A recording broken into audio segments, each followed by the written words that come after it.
Бисмиллахир-рахманир-рахим. Дурусуль лугатиль арабия. Уроки арабского языка. أعوذ بالله من الشيطان الرجيم بسم الله الرحمن الرحيم الحمد لله رب العالمين الصلاة والسلام على رسولنا محمد وعلى آله وصحبه أجمعين. Ассаламу алейкум ва рахматуллахи ва баракатух, уважаемые друзья. На этом видеоуроке я расскажу вам о грамматическом термине как аль-идафа, то есть несогласованное определение, или еще его называют изофетная конструкция, связь. Также на этом видеоуроке мы затронем такое понятие, как я аль-мунада, частица я при обращении. И еще хотелось бы показать вам замечательную и удобную тетрадь для прописи арабских букв. Тут дается пояснение, правописание букв в цветной форме. Вы можете абсолютно бесплатно получить ее в пресс-центре Муфтията Крыма на улице Курчатова 4А. Итак, приступим к изучению пятого урока арабского языка. Аузу биллахи минаш шайтанир раджим. Бисмиллахир рахманир рахим. Альхамдулиллахи раббил аламин. Ассалату вассаламу аля расулина Мухаммадин ва аля алихи ва сахбихи аджмаин. Ад-дарсуль хамису, пятый урок первого тома медицинского курса. Аль-мудаф валь-мудафун илей. Изофетная конструкция. То есть, в принципе, идафа в арабском языке, ее используют обычно для соединения каких-то слов, для выражения, так скажем, кого-либо или чего-либо, которое относится к чему-либо или же кому-либо. Допустим, тут есть слово китабун и мухаммадун, то есть книга и Мухаммад. Нужно сказать, что книга относится к Мухаммеду, книга Мухаммеда. Китабу Мухаммадин. Вот слово китабу Мухаммадин, китабу Мухаммадин. Как правило, здесь танвин выпадает. Нахдифу ат-танвин, то есть китабун. Здесь танвин выпал. Китабу Мухаммадин, то есть танвин, мы сказали, выпадает при изофетной конструкции. Аль-китабу Мухаммадин, то есть нельзя сказать аль-китабу Мухаммадин. Нужно сказать китабу Мухаммадин, книга Мухаммеда. Нахдифу аль, то есть мы удаляем частицу элиф и лям. То есть вот эти две буквы удаляем при изофетной конструкции, при изофетной связке. Китабу Мухаммадун. Также нельзя сказать китабу Мухаммадин. Здесь будет правильно. Почему? Потому что аль-мудаф илейхи маджрур биль касра. Вторая часть несогласованного определения будет в конце ставиться касра. Допустим, есть также другие примеры. Амфилатун ухра лиль мудаф. Вообще слово эль-идаф как бы в словаре переводит как добавление или присоединение, а в грамматике изофет, да, или же идафа, это сочетание определяемого с определением в родительном падеже. Халю Хамидин факирун. Дядя Хамида бедный. Китабу ман хада. Чья это книга? Книга кто? То есть, кого эта книга? Вот это, то, что подчеркнуто здесь, это и называется изофетной конструкцией. Ма исмур раджули. Как имя человека, то есть, как зовут мужчину. Ибну ман анта. Чей ты сын? Ана ибну Халидин. Вот эта конструкция ибну. Первая часть будет мудаф, вторая часть мудафун илей. Мудафун илей – это вторая часть, в речи, как бы в словаре переводится как присоединенный к нему. То есть в грамматике это определение в родительном падеже. Ана ибну Халидин, я сын Халида. Масмуль бинт. Как зовут дочку? Исмуль бинт Зейнаб. Девушку зовут Зейнаб. Эль-мунада, частица о при обращении. Эль-мунада хуа бимана ан такуля ли садикика та'аля. То есть эль-мунада это термин такой в грамматике. Используется эль-мунада. То есть это тот, кому направлено обращение. То есть это смысл, говорится, хуа бимана, то есть пояснение дается на арабском языке. Это когда ты говоришь своему другу подойди или приди. Та'аля. Я Мухаммаду, о Мухаммад. Обращение к Мухаммаду. Я устаду, о учитель. Я валаду, о ребенок. Шейхун, я шейхун. Я шейху. То есть я шейху нельзя сказать. Нахдифу, то есть мы удаляем, так скажем. Ат-танвин инда нида при обращении, то есть танвин выпадает. Это является как бы и особенностью такого термина аль-мунада, частица о при обращении. Итак, перейдем непосредственно к нашему пятому уроку. Ад-дарсуль хамис саидун акитабу Мухаммадин хада я ясиру. Частица вопросительная. Книга ли Мухаммада. Это о Ясир. Ля. Ясир отвечает. Ля. Нет. Хада китабу хамидин. Нет, это книга хамида. Китаб здесь является мудаф. А хамидин является мудафун илей. Вся вот эта конструкция китабу хамидин является изофетной связкой. То есть аль-идафа. Эйна китабу Мухаммадин. А где книга? Где книга Мухаммеда? Хуа аляль мактаби. Она лежит на столе. Хунака там. Эйна дафтару Аммарин. Где тетрадь Аммара? Хуа аляль мактаби аль-мударриси. Хуа аляль мактабиль мударриси. Хуа переводится дословно вообще как он.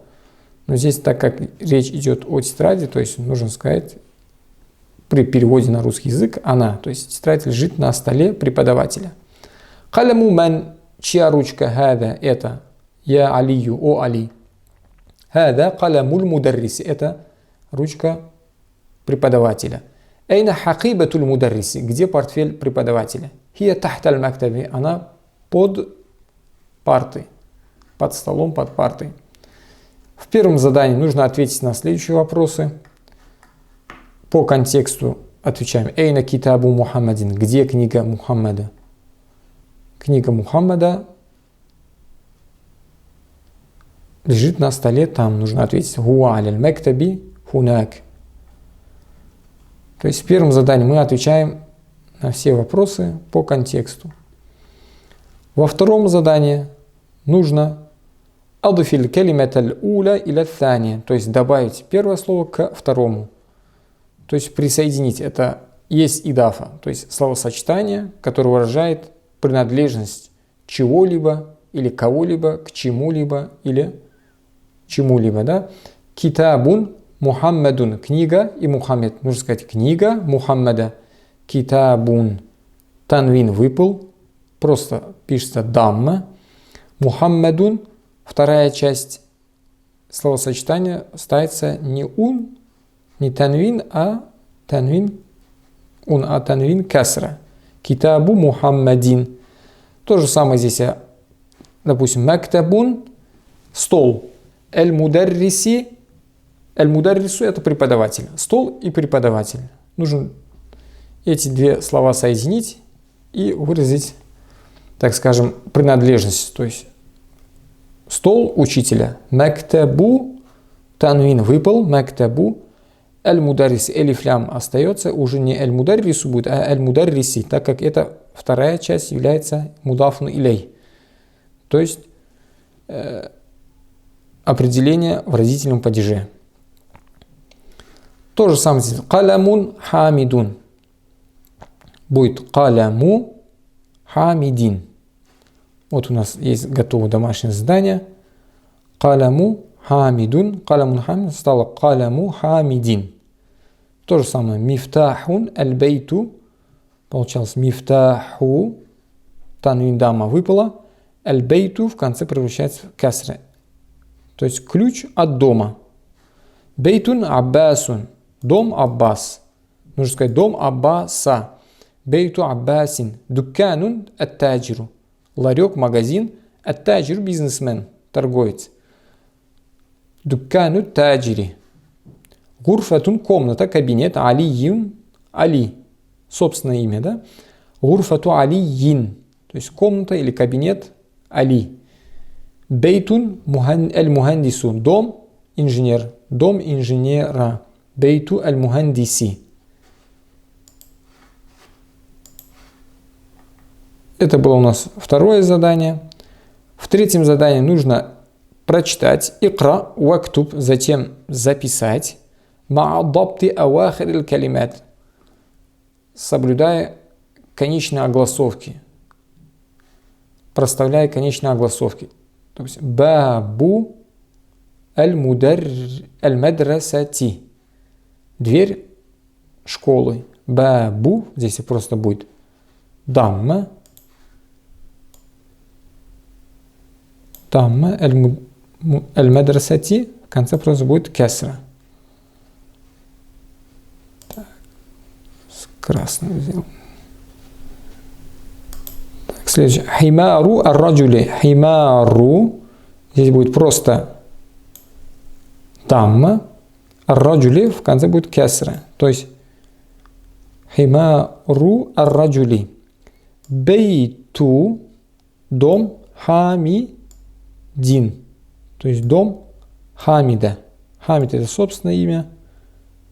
Дом Хамида. А здесь почему только одна кесра, не танвин, потому что здесь в определенном состоянии имя находится. То есть элиф и лям. Саяра ту, машина директора. Аль-мудири. Миндилю, платок или салфетка. Аммарин, Аммара. Исму, в конце здесь дамма просто. Ат-талиби касра. Бейтуллахи. Мудафун илей, вот это вторая часть словосочетания. Оно всегда будет находиться в состоянии джар. То есть или будет танвин касру принимать, или просто касру принимать. Фи, мы знаем, частица фи переводится в внутри. Оно является из, то есть это предлог родительного падежа. Имя после него ставится в конце кесра. Фи китаби, а мудафн иляй, слово Аллах, тоже будет находиться в состоянии джар, родительного падежа. Фи китабилляхи, в книге Аллаха.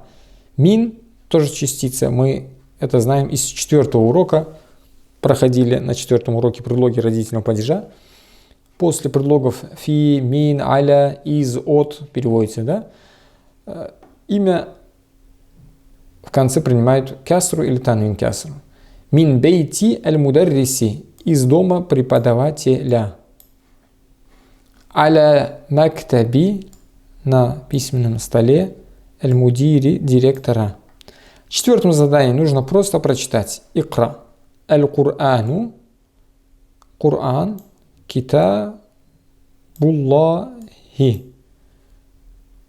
То есть некоторые даже задают вопрос, а как так можно читать текст на арабском языке, не зная харакята, где они находятся, не видя харакята. Вот вам, пожалуйста, готовый ответ. То есть если мы знаем изофетную конструкцию, изофетную связь в арабском языке, нам намного проще читать, даже для араба даже намного проще читать текст, арабский текст без харакятов. Харакяты они как бы усугубляют, усложняют. А если мы знаем, где здесь идафа, первая часть, где здесь мудафун илей, то уже знаем, где ставится кеср, где ставится дамма и так далее. Аль-Ка'бату, Аль-Ка'бату, Каба, дом Аллаха, нужно сказать, Бейтуллахи. Каба, да, священная Каба, это дом Аллаха, Бейтуллахи. Вот эта часть, первая часть, является мудаф, а Аллахи является мудафун илей. мудаф илейх всегда будет принимать касру, а просто мудаф будет принимать дамму, если нет харф джар.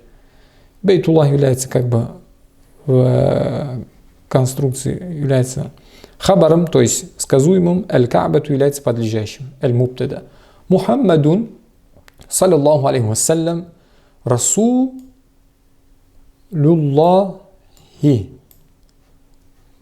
Мухаммад, алейхиссалату вассалям, саллаллаху алейхи вассалям, является расулуллах, посланником Аллаха. Айна бейтуль мударриси, где дом преподавателя. Хуа баидун, он далек.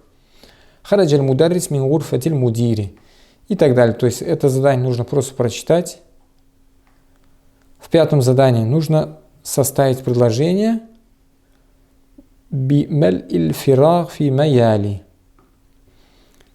То есть нужно поставить здесь слова, которые будут подходить по смыслу. Допустим, эль-бейти муглакун. Какая-то вещь или что-то от дома закрыто. Дверь дома заперта, да? Глянем, готово домашнее задание.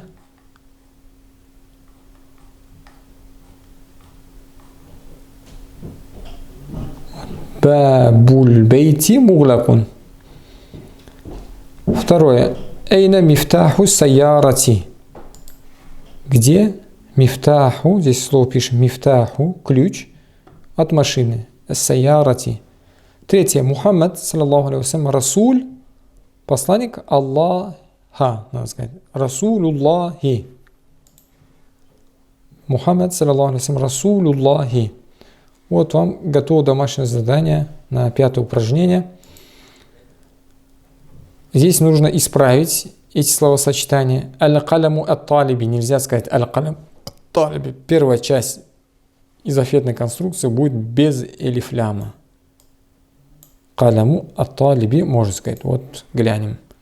Готово домашнее задание. Каляму ат-талиби. Второе, допустим, бабу ас-сайярати. Сайярати нельзя сказать, нужно сайярати. Бинту хамидун. Вторая часть из ответной конструкции будет находиться в состоянии родительного падежа. То есть или танвин каср принимает, или просто каср принимает. Ар-расулуллахи нельзя сказать. Или же можно сказать просто ар-расуль, или же просто расулуллахи. Исмуль валяда. Фатху не принимает, так как вторая часть из ответной конструкции, из ответной связки принимает касру. Исмуль валяди. Ибну при соединении двух слов имя находится как бы в сопряженном состоянии, поэтому нельзя писать даму. Просто даму можно. Ибну аль-мудариси, сын преподавателя. В седьмом задании нужно прочитать и переписать, опять же соблюдая конечные огласовки.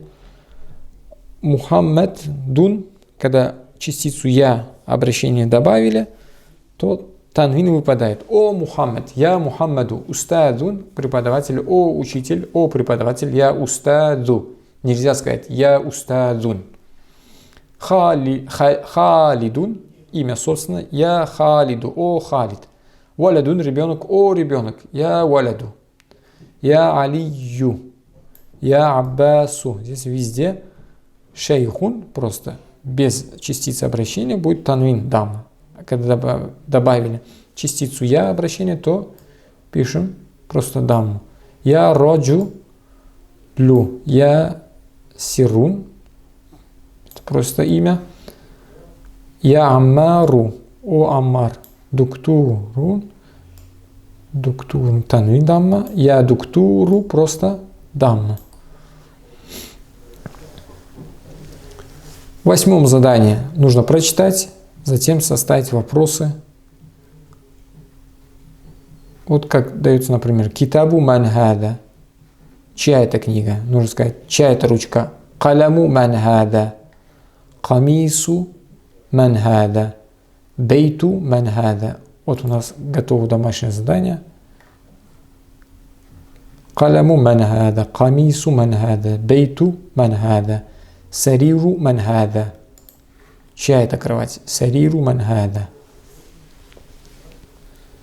Исмун переводится как имя. Ибн переводится как сын. В 9 задании нужно прочитать, соблюдая правила хамзатуль васль, то есть соединительная хамза. Ибну Мухаммадин фил Ирак вабну. То есть соединительная хамза, она пишется в виде, так скажем, перевернутой восьмерки, но не во всех словах ее пишут. Есть два вида хамзы в арабском языке. Есть хамзатуль ката, то есть разделительная хамза. Она может писаться над алифом, над буквой вау и так далее. Пишется обычно в виде такого значка. Но соединительную хамзу обычно не пишут просто. Мин аль-бейти хараджа ибну табиби, хараджа ибну табиби. Можно соединить. Хараджа ибну табиби. Вышел сын доктора, врача, мин аль-бейти, из дома. И здесь даются новые слова. Новые слова у нас есть словарь к уроку. Я обращение. Хунака переводится там. Хакиба портфель. То, что дается в скобках, это множественное число. Тахта под. Хия она. Исмун асмаун. Бинтун дочь. Шариун улица. Бнун сын. Ирак. Муглакун закрытый. Халюн дядя по матери. Аммун дядя по отцу. Сайяратун машина. Множественное число будет сайяратун. На этом наш урок подошел к концу. Ва ахру да'вана анил хамдулиллахи раббил аламин.